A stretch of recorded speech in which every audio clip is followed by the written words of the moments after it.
How did you actually get into this industry? That's a interesting and a great question.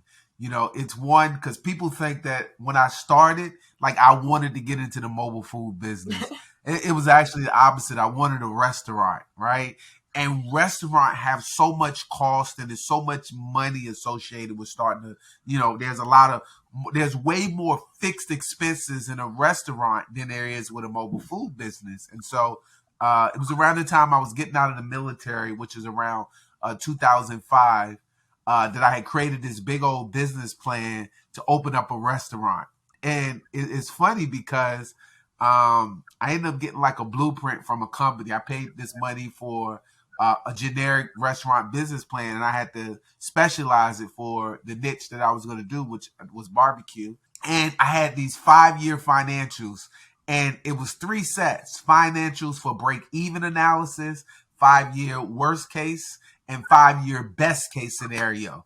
Right. So, it was like pages and pages on this business plan. I had first, business plan always starts out with who the founders are, kind of like our bio and our history, goes into an industry analysis, goes into my niche, goes into the concept marketing. Anyway, I walk into a bank, I find a location that I want to buy, have this restaurant, and they say, unfortunately, this is a great plan. We've never seen such level of detail. Unfortunately, SBA is not financing any businesses at this particular time. So therefore, we can't help you. And so I was crushed at the time because I couldn't open a restaurant.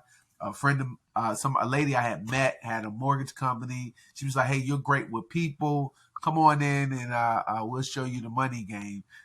Ended up in that industry for about 4 years too long. At that time, from '05 to '09, the mortgage industry is rapidly changing, going through a decay. Companies are closing every single week at a certain point until, it hits all the way to the bottom and there's a financial crisis in America. I end up going back to culinary school because I look back and, so much time has passed. And I'm like, wow, 4 years done just passed. And I'm still in this industry that I was just trying to figure out how to get the money for my thing. And so going back to culinary school, at this time, social media marketing, all of that's changing. We go from MySpace to now everybody's jumping on Facebook type of situation. And as I'm in culinary school, I'm taking pictures of all of my food. Somebody reaches out and say, "Hey, man, I see all these pictures of this beautiful food you putting up. Hey, would you come and do my party or something?" And that birthed me into the personal chefing side. So I got into the personal chefing game. And from personal chefing, I started doing little pop-up events like farmers markets, little town festivals and fairs, and it began to grow. And so that was my journey into the mobile food truck space. It was the long way around, but what I realized, Sabrina, is I had worked in this thing when I was a kid. A friend of mine used to take me to the Caribbean festivals and all the international festivals, and I used to be out there working it. And so I had a fast forward rewind moment to something I had done as a teenager working in these festivals. It came full circle, and now I'm the one that's curating the food and actually doing this type of business. And so it was and I also had used to go to a bunch of the festivals, and so mine isn't so much concentrated on the food truck, but mobile food as a whole, anything that's not attached for a restaurant.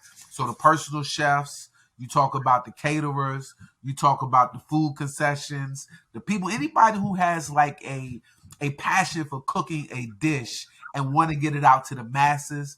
It's a market I kind of learned and mastered, and I can teach people how to scale it.